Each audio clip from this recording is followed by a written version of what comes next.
Hello সবাইকে, আমি তনুশ্রী, তনুজ হেসেল কনকাঞ্জলি থেকে। আজকে এই গরমের চোটে মরে যাইতেছি, ওই জন্য আনছি একেবারে বৈশাখের শুরুতেই পাতলা দেশি মাগুর মাছের কাঁচকলা দিয়া ঝোল। কিছুই না, সবাই তো সব কিছুই পারেন, শুধু নামাবার আগে একটুখানি আদার সাথে কালো জিরা গোলমরিচ বাইটটা একেবারে দিয়া থবেন। দেখবেন তার কি স্বাদ।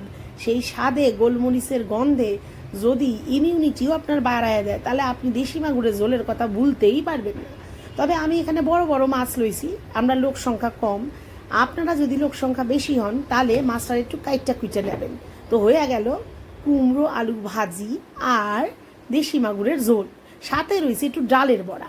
মুসুর ডালটাতে বাইটটা লইছি, তার মধ্যে একটুখানি খাবার সোডা দিছি আর একটু কালো জিরা, সঙ্গে কাঁচা পেঁয়াজ লঙ্কা সব দিয়া চ্যাপটা চ্যাপটা করে বড়া করছি।